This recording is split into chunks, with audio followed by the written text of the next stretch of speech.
പിണറായി വിജയൻ അമേരിക്കയിൽ എത്ര തവണ പോയിട്ടുണ്ട് എന്ന് നിങ്ങൾ ഇംഗ്ലീഷിൽ എങ്ങനെയാണ് ചോദിക്കുക? അതേപോലെ അച്യുതാനന്ദൻ, നമ്മളെ മരിച്ചുപോയ അച്യുതാനന്ദൻ അമേരിക്കയിൽ എത്ര തവണ പോയിട്ടുണ്ടെന്ന് എങ്ങനെയാണ് ഇംഗ്ലീഷ് ചോദിക്കുക? ഈ രണ്ട് സെൻറ്റൻസ് സ്ട്രക്ചേഴ്സും നമുക്കിന്ന് പഠിക്കാം. ഫസ്റ്റ് സെൻറ്റൻസ് ഇതായിരുന്നു, പിണറായി വിജയൻ അമേരിക്കയിൽ എത്ര തവണ പോയിട്ടുണ്ട്. ഇത് ചോദിക്കേണ്ടത് how many times has Pinarayi Vijayan visited America എന്നാണ്.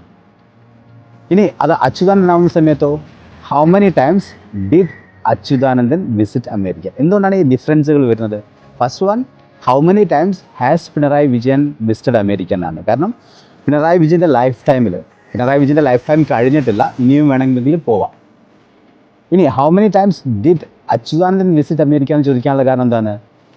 അച്യുതാനന്ദൻ്റെ ലൈഫ് ടൈം ഈസ് ഓവർ. ഇതേപോലെ എത്ര സിനിമകളിൽ മോഹൻലാൽ അഭിനയിച്ചിട്ടുണ്ട് എങ്ങനെ ചോദിക്കുക? മോഹൻലാലിൻ്റെ ലൈഫ് ടൈം കഴിഞ്ഞിട്ടില്ല, അപ്പോൾ നിങ്ങൾക്കറിയാം how many films has Mohanlal acted in.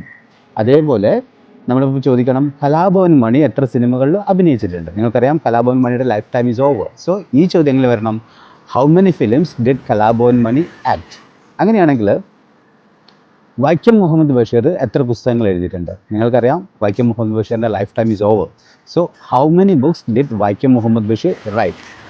നമ്മുടെ ബെന്യാമിൻ, ആടുജീവിതമൊക്കെ എഴുതിയ ബെന്യാമിൻ എത്ര പുസ്തകങ്ങൾ എഴുതിയിട്ടുണ്ട്? His life time is not over, his still alive. So എങ്ങനെ ചോദിക്കും? How many books has Benyamin written?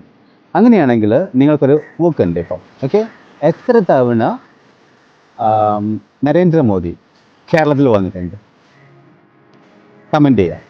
കൂടാതെ എത്ര തവണ ഗാന്ധിജി കേരളത്തിൽ വന്നിട്ടുണ്ട്? ഇതെങ്ങനെയാണ് ഇംഗ്ലീഷ് ചോദിക്കുക? ഈ രണ്ട് സെൻറ്റൻസുകളും കമൻ്റായിട്ട് ഷെയർ ചെയ്യുക. Thank you.